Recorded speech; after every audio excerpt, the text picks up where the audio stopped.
కంబంపాటి నచికేత. ఈ పేరు చాలా తక్కువ మందికి మాత్రమే తెలుసు. అభినందన్ వర్ధమాన్ ఘటన తరహాలోనే ఆయన కూడా పాకిస్తాన్ ఉగ్రవాదులపై దాడి చేస్తూ ప్రమాదవశాత్తు పాకిస్తాన్ ఆర్మీకి చిక్కి చిత్రహింసలకు గురై అక్కడి నుండి తప్పించుకుని మళ్లీ వారికి చిక్కాడు. భారత్ ఒత్తిడితో ఆయన్ను పాకిస్తాన్ విడుదల చేసింది. అయితే ఎన్ని రకాలుగా హింసించాలో అన్ని రకాలుగా హింసించింది కూడా. అయినా సరే మన దేశానికి సంబంధించిన ఏ రహస్యాన్ని కూడా చెప్పలేదు నచికేత. అందుకే కార్గిల్ హీరోల్లో ఒకరిగా పేరు తెచ్చుకున్నారు కూడా. వాస్తవానికి 1999 సమయంలో పాకిస్తాన్ ఎంతో కొంత శక్తివంతమైన దేశంగా ఉంది. అంటే ఇప్పుడున్నంత అధ్వానమైన పరిస్థితుల్లో లేదు. అలాంటి టైంలో నచికేత ప్రాణాలతో బయటపడ్డం నిజంగా రికార్డే.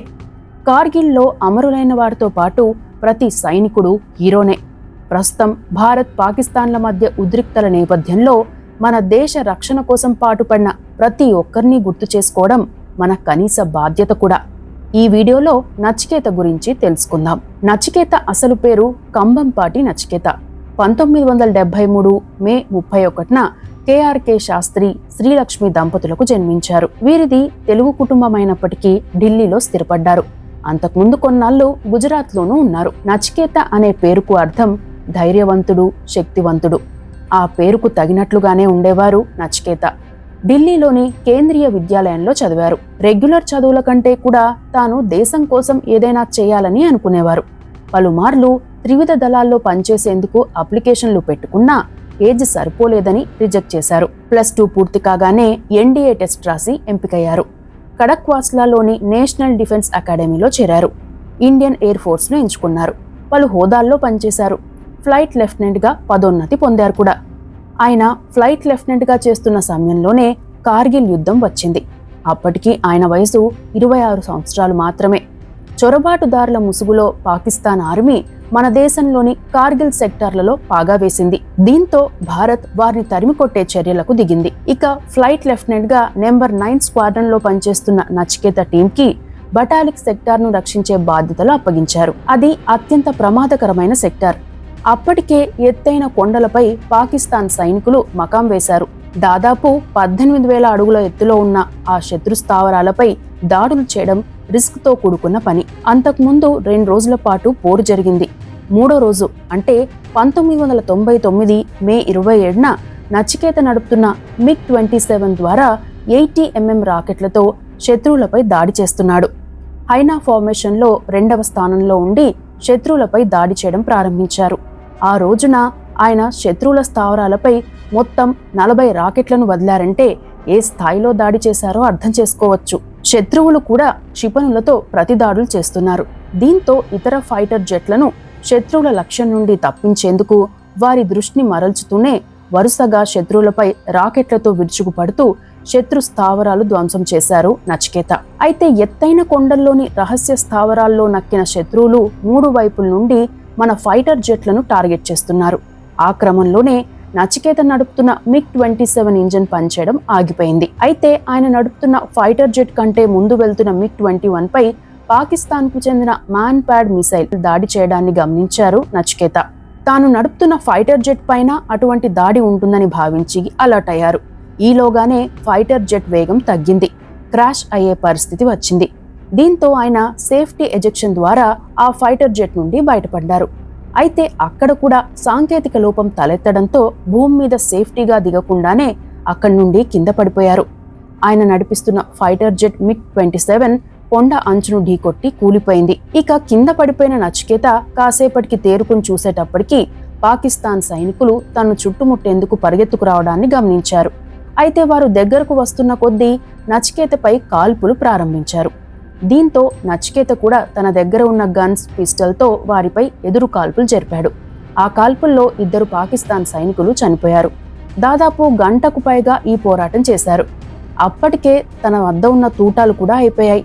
అయినప్పటికీ తనను పట్టుకునేందుకు వచ్చిన పాకిస్తాన్ సైనికులతో కాసేపు పోరాడాడు.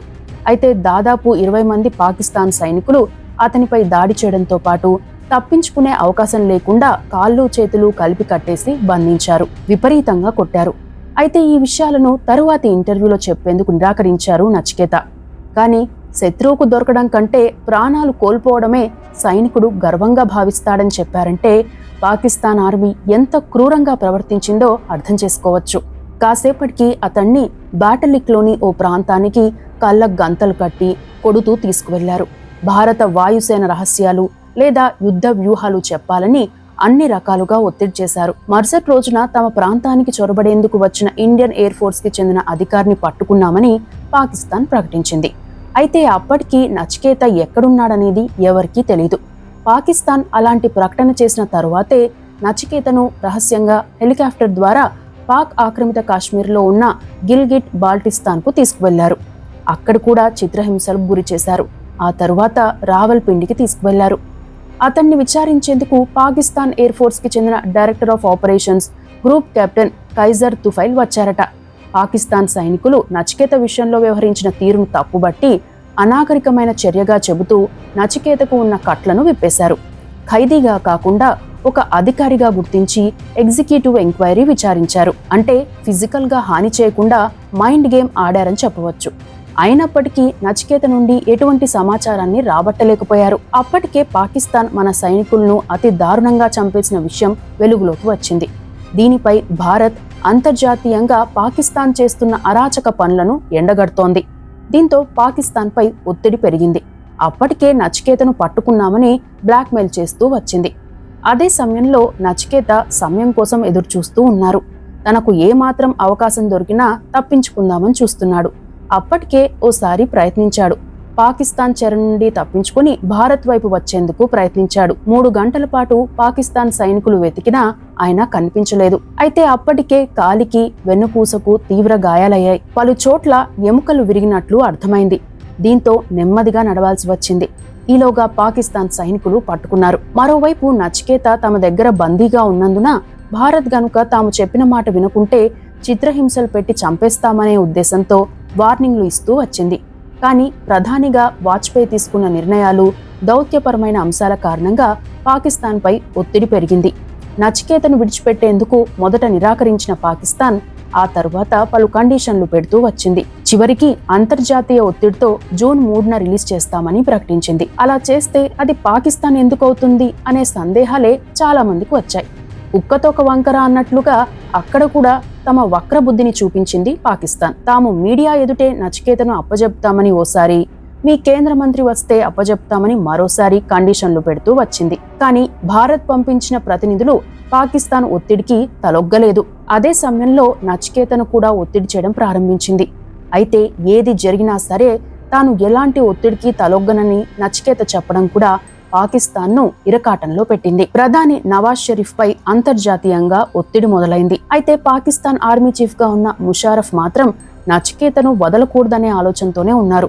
చివరికి పాకిస్తాన్ సైన్యం భారత్ సైన్యం చేతుల్లో ఓడిపోక తప్పదని అర్థం చేసుకుని అతను కూడా అంగీకరించాల్సి వచ్చింది. చివరికి 8 రోజుల తరువాత పాకిస్తాన్ ఐక్యరాజ్య సమితి జోక్యంతో ప్రత్యేక విమానాల ద్వారా వాఘా సరిహద్దుకు తరలించి అక్కడ అంతర్జాతీయ రెడ్ క్రాస్ కమిటీ నేతృత్వంలో భారత ప్రతినిధులకు నచికేతను అప్పగించింది పాకిస్తాన్ ప్రభుత్వం. అప్పటికే ఆయనకు పలు గాయాలయ్యాయి. చాలా ఎత్తు నుండి కింద పడిపోవడంతో కంప్రెషన్ ఫ్రాక్చర్స్ అయ్యాయి. పాకిస్తాన్ నుండి విడుదలయ్యాక కొన్ని వారాల పాటు విశ్రాంతి తీసుకున్నారు. ఆ తరువాత 3 ఏళ్ల పాటు గ్రౌండ్ డ్యూటీలు అప్పగించారు. మళ్లీ 2003లోనే ఫైటర్ జెట్ ఎక్కగలిగారు నచికేత. 2000వ సంవత్సరంలో ధైర్య సాహసానికి గాను నచికేత వాయుసేన పథకాన్ని అందుకున్నారు. సైన్య సేవా పథకం, ఆపరేషన్ విజయ్ మెడల్, ప్రత్యేక సేవా పథకం ఇలా పలు పథకాలని అందుకున్నారు. ఆ తరువాత రిటైర్ అయ్యారు. ప్రస్తుతం ఇండిగో ఎయిర్లైన్స్ లో కెప్టెన్ గా చేస్తున్నారు. కార్గిల్ యుద్ధంలో పాకిస్తాన్కు చిక్కి ప్రాణాలతో బయటపడిన ఏకైక ఖైదీగా నచికేత రికార్డు నెలకొల్పారు. ఇది 1999 కార్గిల్ వార్లో పాకిస్తాన్కు చిక్కి బయటపడిన కంబంపాటి నచికేత స్టోరీ. ఈ వీడియో నచ్చితే లైక్ చేయండి, కామెంట్ చేయండి, ఛానల్ను సబ్స్క్రైబ్ చేసుకోండి.